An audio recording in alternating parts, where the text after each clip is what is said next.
bénissons le nom de notre Seigneur Jésus-Christ pour vos vies. Soyez les bienvenus sur ce plateau. Que le Seigneur vous bénisse, qu'il bénisse votre écoute au nom puissant de Jésus. Amen, amen, amen. Vous avez choisi la bonne part. Nous n'allons jamais cesser de le répéter. Oui, comme Marthe,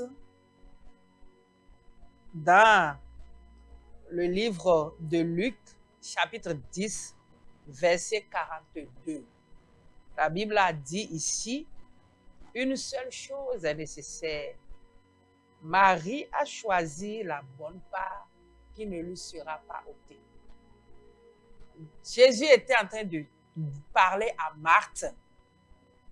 Ce verset que nous venons de lire s'adressait à Marthe, la sœur de Marie, qui était affairée par les travaux domestiques, qui travaillait et qui voulait que sa sœur vienne l'aider.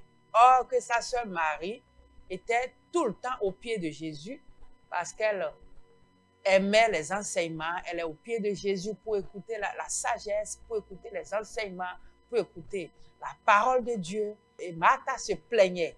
Et le Seigneur a dit à Marthe pour dire, Marthe, Marthe, pourquoi t'inquiètes-tu? Une seule chose est nécessaire. Marie, ta sœur, a choisi la bonne part qui ne lui sera jamais ôtée. Et nous vous disons aussi aujourd'hui que vous avez choisi la bonne part. Vous avez fait le bon choix. Et le thème de notre méditation de ce jour, c'est faire le bon choix. Faire son choix. Comme Marie d'ailleurs qui a fait son choix. Ici, quand nous voyons l'exemple ou l'histoire de ces deux sœurs, Marthe n'a pas fait quelque chose de mauvais. Non. Elle était affairée aux travaux domestiques puisque le Seigneur lui-même mangeait chez eux. Donc, elle préparait pour le Seigneur, pour lui servir la nourriture. Et le Seigneur venait avec leur frère Lazare que le Seigneur avait ressuscité. Marthe a préparé aussi pour recevoir le Seigneur. Parce que le Seigneur, quand il vient dans leur ville, dans leur village, il mangeait chez eux. Donc, elle jouait son rôle. Et le Seigneur n'a pas trouvé d'objection, puisque le Seigneur n'a jamais dit à Marthe, laisse la nourriture et viens écouter la parole. Le Seigneur n'a jamais dit. Le Seigneur a parlé parce que Marthe s'est plainte. Elle voulait que sa sœur Marie laisse la parole pour venir l'aider à la cuisine. Et c'est là le Seigneur a répondu. Écoutons la sagesse qui est dans cette histoire-là. Le Seigneur n'a jamais refusé à Marthe de lui préparer à manger. Mais chacun a fait son choix. Marie a choisi d'aller au pied du maître, de rester au pied du maître et de ne pas s'occuper des plats, de la nourriture, de faire la table, d'aller chercher de l'eau, de préparer la viande. Non, elle a choisi la parole. Et le Seigneur lui a donné raison. Saisissons la sagesse qui est dans cette histoire que nous venons de vous lire. Et nous voulons dire aussi aux chers téléspectateurs qui nous suivent, quel choix vous avez fait. Puisque Marie a fait son choix. Marthe d'ailleurs aussi a fait son choix.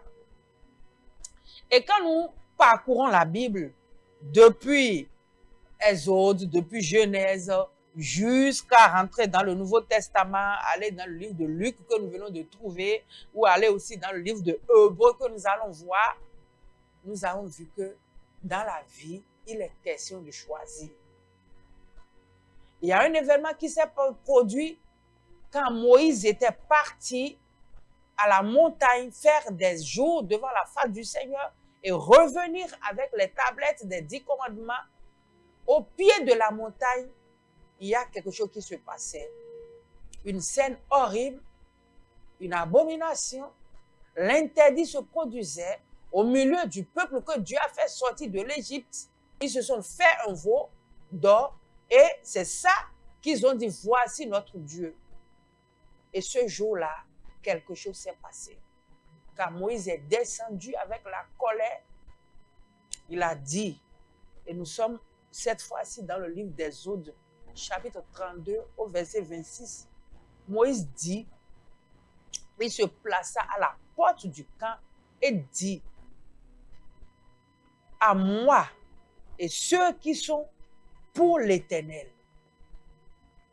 Il a demandé. Qui sont pour l'Éternel? Puisqu'ils se sont fabriqués un autre Dieu et ils sont en train d'adorer, Moïse a dit, mais qui sont ceux-là qui sont pour l'Éternel? Et la nuit là, les enfants de Dieu ont pris l'épée, ils sont passés dans le camp, ils ont tué leurs frères et ils ont fait le tri. Et beaucoup de personnes sont mortes cette nuit-là par l'épée de leurs propres frères. Le choix était systématique. Et nous voulons dire, quel choix faites-vous de votre vie? Votre marche avec le Seigneur. Vous devez être intransigeant sur votre marche avec le Seigneur. Nous ne pouvons pas prétendre être en train de marcher avec le Seigneur et accepter de compromissions. Non, chers amis, chers téléspectateurs, notre foi soit une véritable foi basée sur la vérité et la sincérité avec notre Seigneur. Et d'ailleurs, il a dit, je suis le chemin, la vérité et la vie. Il y a une seule vérité qui est notre Seigneur. Et notre marche doit être basée sur la vérité. Pas de complaisance ni de compromission. Quel choix faites-vous de votre marche avec votre Dieu? Aujourd'hui, nous constatons avec regret que beaucoup proclament Jésus de leur bouche, mais leurs cœurs sont éloignés de Dieu. Il y a un pied dans le Seigneur et un pied dans le monde. Chers amis, les choses ne peuvent pas être comme ça. Ou à cause d'un soi-disant familiarité ou d'un soi-disant amitié, on accepte certaines choses. Et vous savez que ce sont des interdits pour votre Dieu que vous adorez. Le choix est systématique. Ici, le choix est systématique. Nous avons vu Moïse appeler ceux-là qui sont de l'Éternel et ils se sont rangés. Dans le même temps, il y a quelque chose qui s'est passé toujours avec leur marche. Et cette fois-ci, c'est avec Josué, où nous sommes dans le livre de Josué, chapitre 24, verset 15.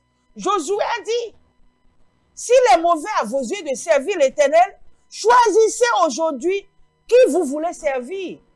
En tout cas, moi et ma maison, nous servirons l'Éternel. Le choix est systématique.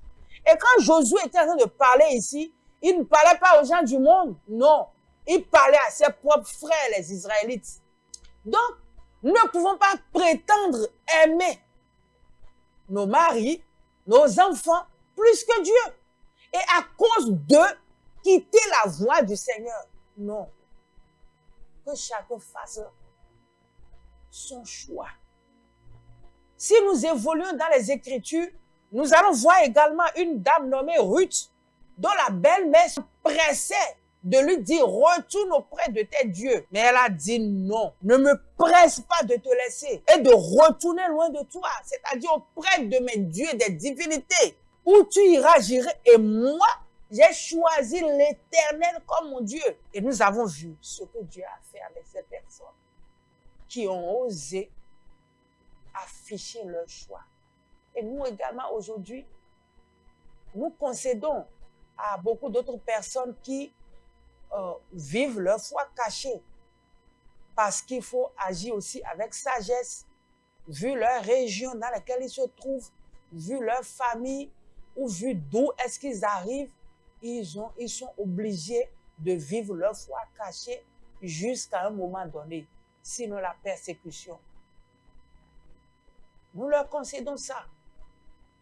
Mais pour ceux qui ne sont pas dans ce cas, mais à cause de l'amitié du monde, à cause des amitiés, à cause des sorties, à cause d'aller à des fêtes, à cause des pratiques du monde, nous sommes incapables, vous êtes incapables de faire votre choix et d'afficher votre choix.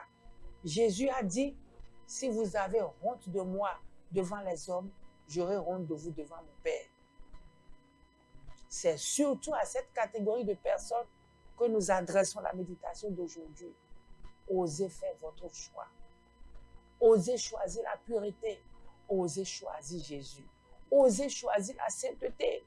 Osez choisir la sanctification. Osez choisir le Saint-Esprit.